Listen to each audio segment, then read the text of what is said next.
ఏది మాట్లాడినా sensation news అవుతుంది. కొంచెం వాస్తవాలు కొన్ని ఇష్యూలో మాట్లాడినప్పుడు వస్తుంది. అయితే ప్రశ్నలు మీరు వేయకండి, నేనే చెప్తా. ఎందుకంటే ఈ 2-3 రోజుల నుండి నేను ఎప్పుడో అప్పుడు హైడ్రా మీద జరిగినటువంటి సంఘటన మీద ఒక స్టేట్మెంట్ ఇచ్చాను. ఏమి ఇచ్చాను? హైడ్రా వల్ల మనకు నష్టం జరుగుతుంది అని అప్పుడే చెప్పాను. నేను ప్రభుత్వ పెద్దలకు కూడా కొంతమందికి చెప్పాను. సో అది పక్కన పెట్టండి. అయితే 2 రోజులలో డిఫరెంట్ మీడియాలలో పేర్లు నేను చెప్పదలుచుకోలేదు. రకరకాలుగా కథనాలు వాళ్ళే ఊహించుకొని ఇలా ఉంది, ఇలా జరిగింది అని, ఇలా అవుతుందని, లేకుంటే మరి ప్రభుత్వానికి వ్యతిరేకంగాని నేను చాలా స్పష్టంగా చెప్పడం జరిగింది. కేటీఆర్ గారికి నేనేమన్నా క్లీన్ చీట్ సర్టిఫికేట్ ఏమి ఇవ్వలేదు. అక్కడ గతంలో రాజశేఖర రెడ్డి గారు లేనప్పుడు, అధికారంలో లేనప్పుడు, చంద్రబాబు నాయుడు గారు అధికారంలో ఉన్నప్పుడు హైదరాబాద్ సిటీకి ఫార్ములా 1 రేస్ రావాలి, వస్తే బాగుంటుంది అని చెప్పి అప్పుడు ఆ సందర్భంలో నన్ను అడగడం జరిగింది ఈ ఫార్ములా గురించి అని చెప్తే, ఈ ఫార్ములా కూడా మంచిదే హైదరాబాద్కు అని చెప్పాను. దానివల్ల కేటీఆర్ గారు ఏదో బ్రాండ్ ఇమేజ్ పెంచారు అని చెప్పి ఇక్కడ వచ్చినట్టుగా కొన్ని పేపర్ వాళ్ళ సొంత పేపర్ రాసుకునే దానికి నాకు అభ్యంతరం లేదు. అయితే హైదరాబాద్ బ్రాండ్ ఇమేజ్ ఎప్పుడు పెరిగింది? దేశంలో ఉన్నటువంటి రాష్ట్రాలు గ్రేటర్ హైదరాబాద్, గ్రేటర్ సిటీలు పెంచినప్పుడు హైదరాబాద్ సిటీకి కాంగ్రెస్ ప్రభుత్వం ఉన్నప్పుడే గ్రేటర్ హోదా వచ్చింది. అదేవిధంగా హైదరాబాద్ సిటీలో ఎన్నో మరి మెట్రో రైలు అప్పుడే హైదరాబాద్ సిటీకి మెట్రో రైలు అప్పుడే తేవడం జరిగింది. హైదరాబాద్లో ఔటర్ రింగ్ రోడ్ వేసింది అప్పుడే కాంగ్రెస్ హయాంలోనే ఔటర్ రింగ్ రోడ్ వేయడం జరిగింది. అదేవిధంగా మీరు చూసుకున్నట్టయితే Hyderabad brand image outer ring road ఎప్పుడైతే వేసామో అప్పుడే పెరిగింది.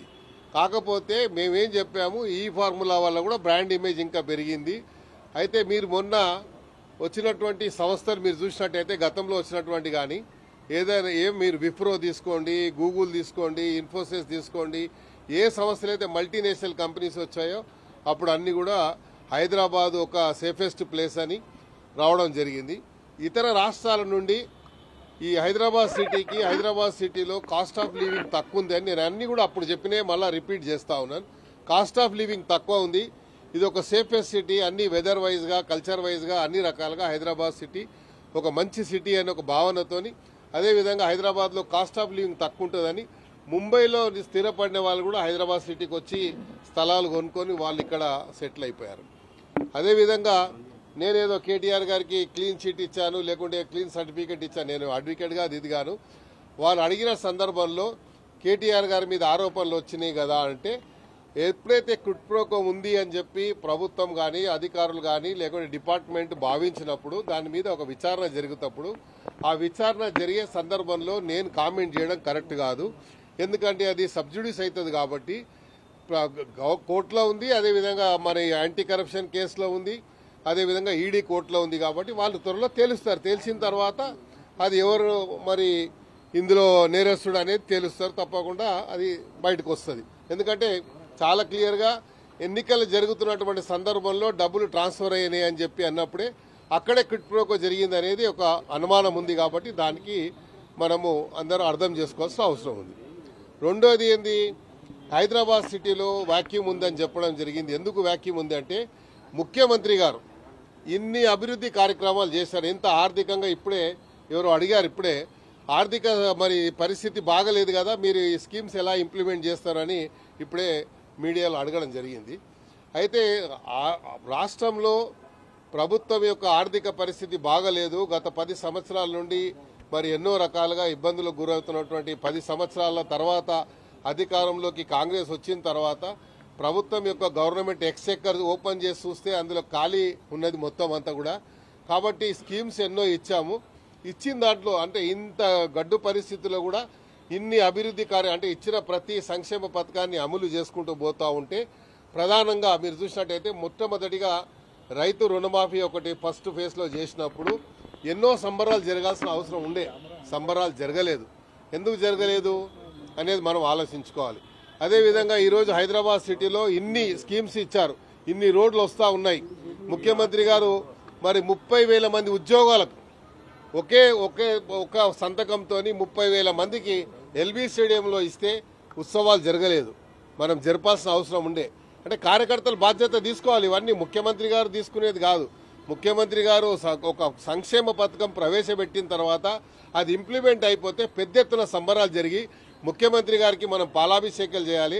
రైతు భరోసా తర్వాత రైతుల రుణమాఫీలో ముఖ్యమంత్రి గారు ఇస్తే మొత్తం రాష్ట్రంలో ఉన్నటువంటి రైతులు అందరం కూడా మనము మరి ఎంతో పెద్ద ఎత్తున మరి ముఖ్యమంత్రి గారికి పాలాభిషేకం చేయాల్సిన అవసరం ఉండే.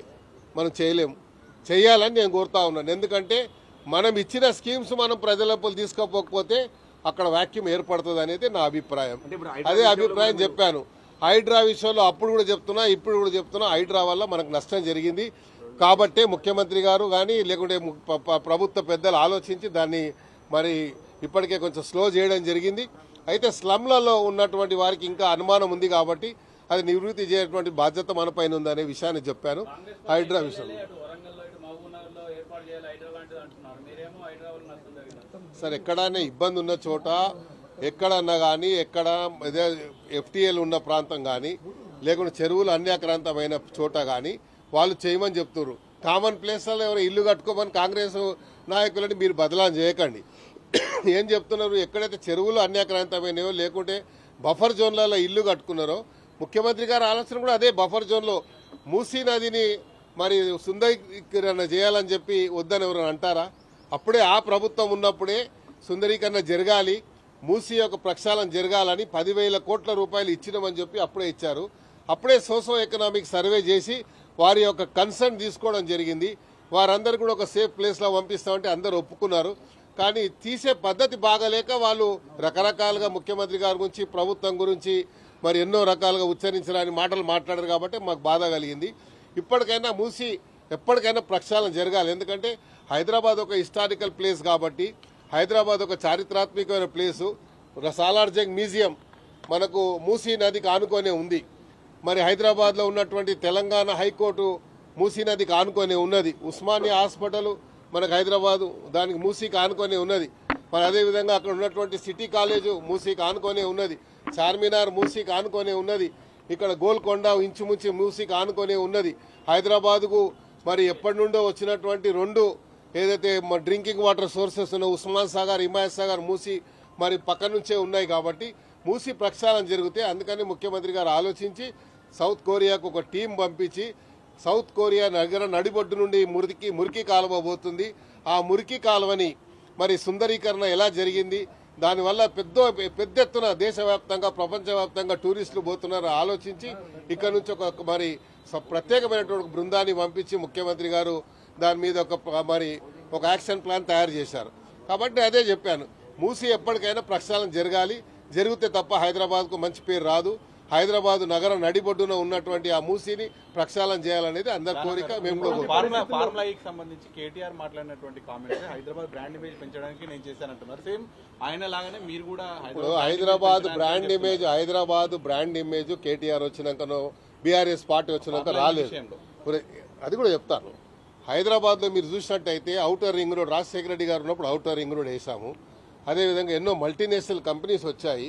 అదేవిధంగా చంద్రబాబు నాయుడు గారు ఉన్నప్పుడు మరి ఫార్ములా 1 రేస్ రావాలని చెప్పి అప్పుడే మరి సిటీ కాలేజ్ దగ్గర మరి అప్పట్లో దాన్ని ల్యాండ్ ఐడెంటిఫై చేయడం జరిగింది. అప్పటి నుంచి హైదరాబాద్కు ఒక బ్రాండ్ ఉంది. కానీ ఇది అడిషనల్గా యాడ్ అవుతుందని చెప్పాను. ఈ ఫార్ములా వస్తే అడిషనల్గా యాడ్ అవుతుందని చెప్పాను తప్ప దాన్ని వక్రీకరించి అంటే తప్పు ఏం లేదు.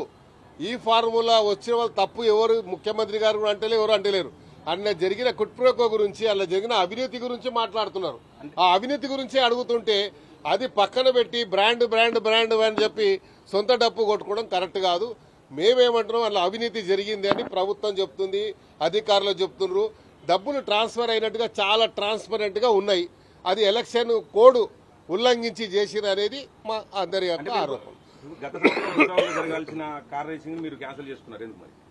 చేస్తారు. ఇంకా కావాలి హైదరాబాద్. ఇప్పుడు ప్రభుత్వంలో ఉన్నటువంటి మన ఆర్థిక పరిస్థితి మీకు తెలుసు. ఇప్పుడే మీరు TV9 వారు ఇప్పుడే అడిగారు, మీ ఆర్థిక పరిస్థితి బాగలేదు ఎలా చేస్తారని చెప్పారు. అందుకే అప్పట్లో పెద్దలు ఆలోచించారు, సంకల్పం ఉండాలి. సంకల్పం ఉన్నప్పుడు ఏదైనా చేయొచ్చు. Where there is a will there is a way అని చెప్పి పెద్దలు చెప్పారు. కాబట్టి ముఖ్యమంత్రి గారికి సంకల్పం ఉంది. తప్పకుండా ఇచ్చిన ప్రతి కార్యక్రమాన్ని ఇంప్లిమెంట్ అవుతాయి. అప్పటి వరకు పేషెన్స్ అనేది అవసరం. నారాయణ గారు ఒక విషయం చెప్పండి. ఈ రోజు మూసీ ప్రక్షాళన విషయంలో, సుందరీకరణ విషయంలో అక్కడ ఉన్న నిర్మాణాలు తొలగిస్తే మాత్రం ఖచ్చితంగా అడ్డుకుంటాం. బఫర్ జోన్ సార్, ఇప్పుడు బీజేపీ వాళ్ళు ఏమైనా కంటి తొడుపు చర్య కింద ఒక్కరోజు పండుకున్నారు. పండుకోవడానికి ఏం చేశారు? పోకముందే ఆ రూమ్లలో ఏసీలు పెట్టించుకొని, ఆ బెడ్లు వేసుకొని, కొత్త బెడ్లు వేసుకొని, ఆ ప్రజలు ఎట్లా పండుకుంటారు అట్లా పండుకుంటే అప్పుడు వీళ్ళు నిజంగా చిత్తశుద్ధి ఉంది అని మేము అనుకునే వాళ్ళం.